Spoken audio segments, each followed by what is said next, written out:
Hello and welcome to the Radio Academy podcast with me, Roisin Hasty. We've got an extra special episode for you this week, following on from a Radio Academy event we held last Friday, meeting the team behind the BBC's Ukrainecast. It is a strange situation, finding yourself and your family part of the story. Working with Ukrainecast is me doing something about it, telling the world what I know about Russia and Ukraine and how things are there. So I would say without Ukrainecast, it would be much more difficult for me personally to cope with what's going on. Wow, sorry, I didn't know that, Vitaly. I did not know that. For the last 6 weeks, the podcast has been providing daily coverage of the conflict from the moment Russia invaded Ukraine. How it feels is like terrifying. What we worry about is that we are losing our people and we are losing our country. We managed to survive. I do not know how. My wife and my son are being taken care of by doctors in the hospitals. After sitting down with Victoria Derbyshire, who hosts the podcast, Jonathan Aspinwall, who's the senior editor, and Vitaly Shevchenko, who's a Russia specialist working at BBC Monitoring, we wanted to make the most of the insight they shared. So we've selected some of the highlights from the event to share with you in this week's episode. How did you get it off the ground so quickly? You know, as this conflict started, the podcast was born. We were obviously hearing the reports about how British and American intelligence were saying that an invasion could be imminent. So we were really mindful of that, and we started those conversations really early on. The first key task that we faced was to work out the format, the tone, the presentation, and we were really thinking about those kind of trusted friends, those presenters who could bring their own experiences to the pod. And so that was really key with Gabriel Gatehouse and Victoria. Victoria would draw upon her broadcasting earlier in the day, and Gabriel would draw upon his vast amount of experience in the region. He has many, many contacts both in Russia and in Ukraine, has lived there. And both of them also have a strong reputation in the podcast and the audio world. And how did you feel, Vic, being approached to present something like this? Jonathan rang me 2 days before the actual war began and said, would you want to do this? I said, yes, absolutely. Because it's about people, and I care about people, and I love talking to people. These circumstances are horrific, but you want to hear from Ukrainians who are going through this. Mm-hmm. I mean, this is a story that is happening day to day, minute by minute. Things are changing. Every morning, do you get in? Do you have a meeting? Do you decide, okay, today this feels like the biggest thing happening in Ukraine or the most important thing, and you go from there? We kind of... It's not a meeting in the old sense of the word. We're on WhatsApp, all of us, and we're all suggesting things or suggesting ideas or people we might want to speak to or what the focus might be for that day. And also we're guided by our listeners. We've got listeners right around the world. We absolutely love receiving emails, voice notes, WhatsApps from them. And sometimes it might be the focus from them because they want to know more about a particular area. Mm-hmm. And often we will be able to find an expert in that area, either within this building or outside. And so we'll bring them on and say, look, this listener in Sydney or Auckland or Toronto or California or the UK, would really like to know more about this. What's your take on this? And I guess that's what sets this podcast apart from the other coverage going on across the BBC, because you don't have to necessarily follow the headlines. You can pick up on something that might be that you, as you say, your listeners like, we're not really sure what this means. And you can go, okay, well, today's episode, we're focusing on that then. Yeah. I am in awe of the level of response from the listeners, actually, and the engagement and the intelligence of the communication, actually. Our inbox, we always find valid questions. We always find fresh insights, sometimes things that we'd not actually considered, and they have been an absolutely invaluable resource right around the world. I mean, from Canada, from America, Australia, from Baltic states, all over the world, we're getting this input from the listeners, and it has become a crucial point, a crucial part of the actual podcast.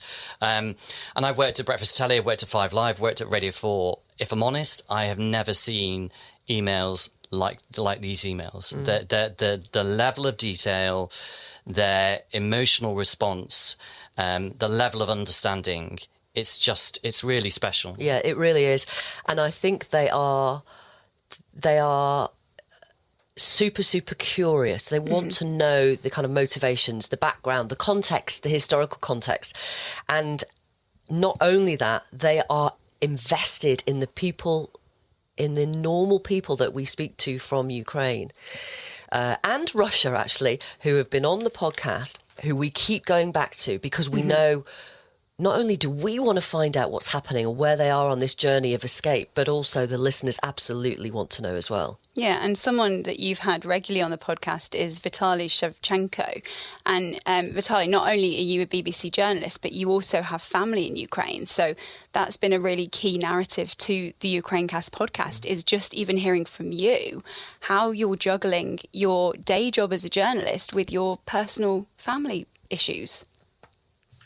It is a strange situation, finding yourself and your family part of the story, but it's also a unique situation because that gives me a certain insight in how things are in Ukraine, in eastern Ukraine particularly, where I'm from, and gives us a historical insight into the motives of what's been happening there, and working with Ukrainecast, in a way, it makes it easier to deal with this whole situation because when you're facing this unbelievable injustice, horrendous cruelty, you can't watch it without wanting to do something about it. So working with Ukrainecast is me doing something about it, telling the world what I know about Russia and Ukraine and how things are there.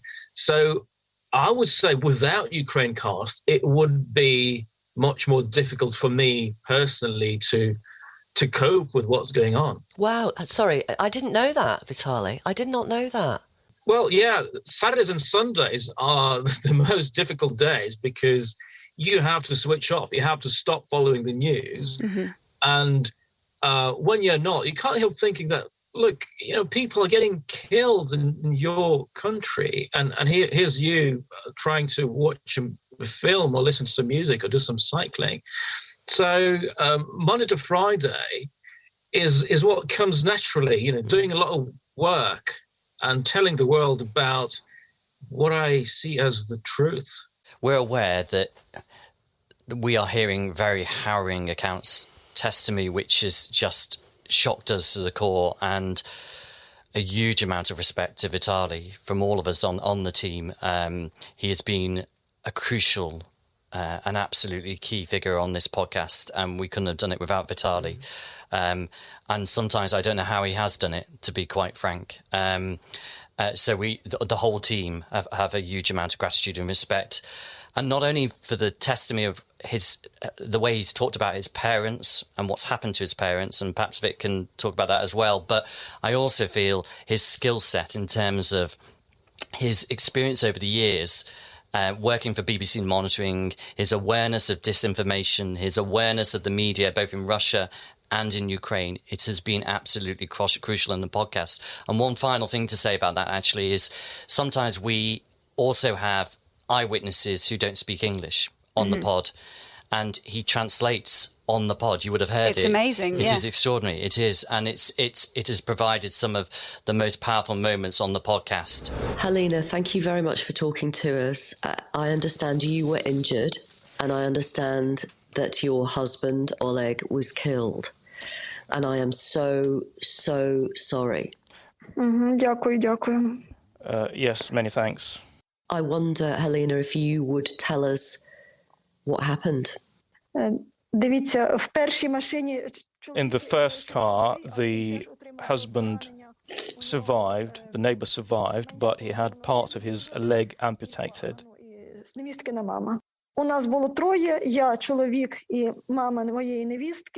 In our car, I was driving and we were shielded by the first car. When they started firing, I was wounded. I started shouting. I gave my husband a push, but he didn't react. He was killed. I can't imagine what it must be like doing that translation, hearing these accounts of horrific actions, and he's kept his professionalism throughout the podcast. So we are hugely grateful for that. Mm-hmm. And how do you balance and manage the content of this podcast? Because it's so harrowing what is happening in Ukraine. Do you have conversations where you think we absolutely need to go into this level of awful detail about what's happening, or is there like any sheltering at all?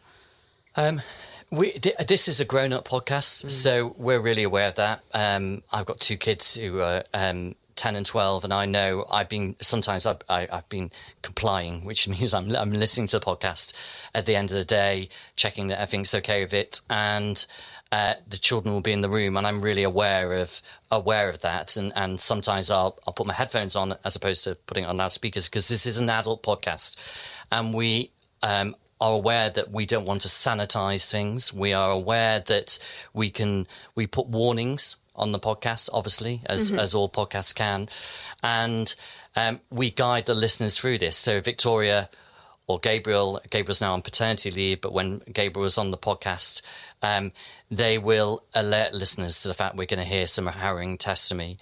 We're also aware in the editorial mix that we sometimes have to vary the tone, we have to vary the interviews, we may pull back and do something more analytical at certain points, because these are hard stories to hear, they're hard testimony to hear, and we find it hard, and we're aware the listeners find it hard as well. So we are constantly analysing how we structure this podcast to ensure that that listeners are able to learn insights and also hear the testimonies. Is there like a formula for a Ukrainecast episode, or is every day just completely blank slate? There is a rough formula, and it's rough because we want to be dynamic. We want to shape it around the strongest content. We know that the first 15 minutes of the pod is really, really crucial. Obviously, people are leaning into podcasts.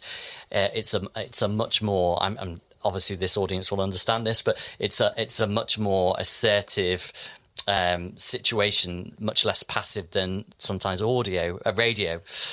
That's my perception of it. Because you choose to download because something. You choose to download it. Yeah, you don't just have it on in the background. Yeah. You are listening in. You're leaning in, is the phraseology we often use. So I think we are always aware that we would like a very strong case study. We want that emotion. We want to understand what's happening on the ground. Then we have a family of experts, and we're really aware of the gender balance of those experts. There are a lot of men in this field, in conflict studies and in war studies. So we're always searching out for female contributors.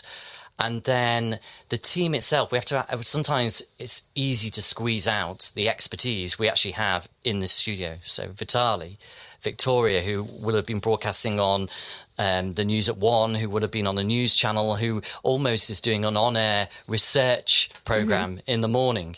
And then Gabriel has a huge amount of experience.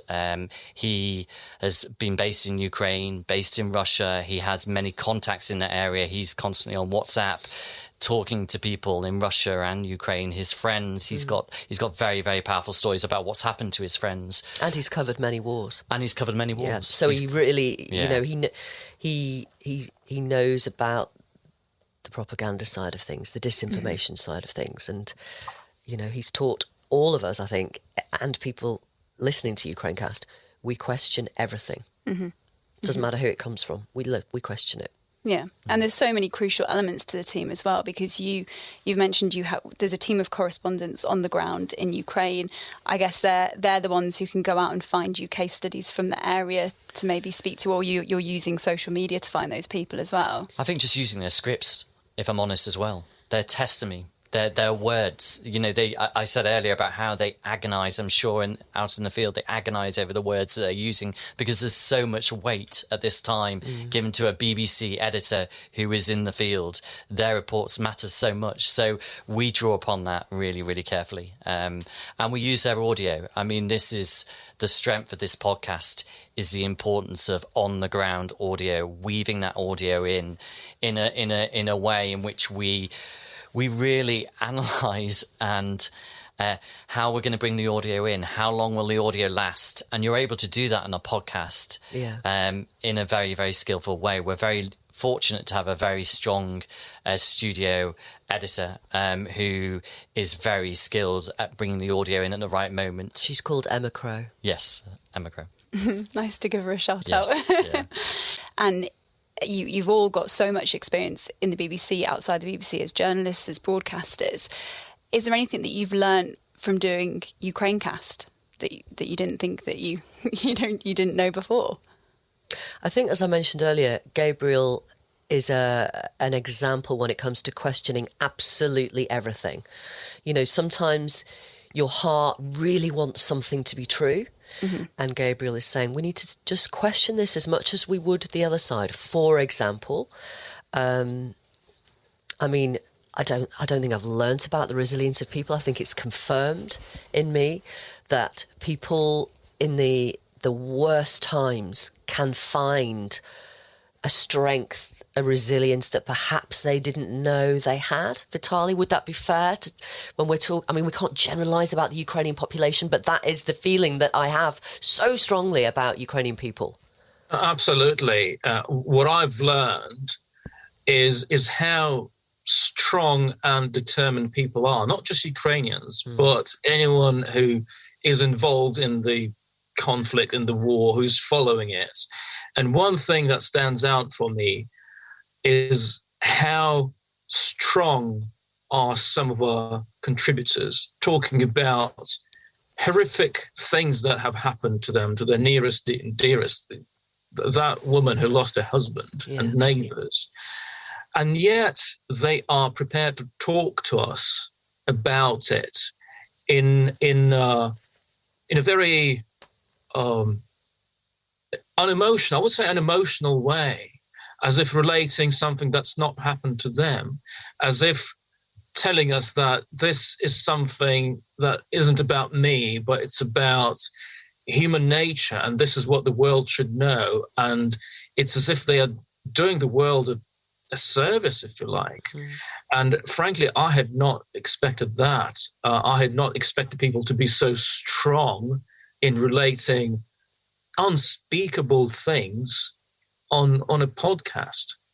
I think your point about generalizations is interesting as well, Vic, because Gabriel has taught us the importance of not making generalizations about Russians, about the Russian people, making that distinction between the Kremlin and Russian people. And that's been an important lesson and an important reminder for me. And then the second thing, the thing I've learned from Vic, which I worked with Vic almost 20 years ago, and it was exactly the same then. It's the ability to ask a super direct question. And sometimes it's only 4 words long, but we get in a kind of presenters get in sometimes in a trap of asking very lengthy questions, sometimes because they're trying to demonstrate their knowledge, when actually a super direct, very short question can be incredibly powerful. And I think that's what Vic has certainly brought to the table on numerous occasions in this pod, and it's created some very powerful moments. If you enjoyed that, then you might want to think about signing up as a Radio Academy member for £3 a month. You'll be able to watch a longer video of that conversation and hear the team go into even more detail from our online event. We've also got another one coming up with Jeremy Vine and his team at Radio 2 on Thursday, the 21st of April. Good afternoon, it's the Jeremy Vine Show. Lovely to have you with us today. Emily Bridges, we discussed. She won't compete at an important female cycling event because she is still registered technically as male. But should she be able to take part? HGV drivers are increasingly being targeted by fuel thieves who can empty a tank in minutes with a hose half a mile long. Has it happened to you? As always, you can send us your ideas for episodes to podcast@radioacademy.org. Thanks for listening.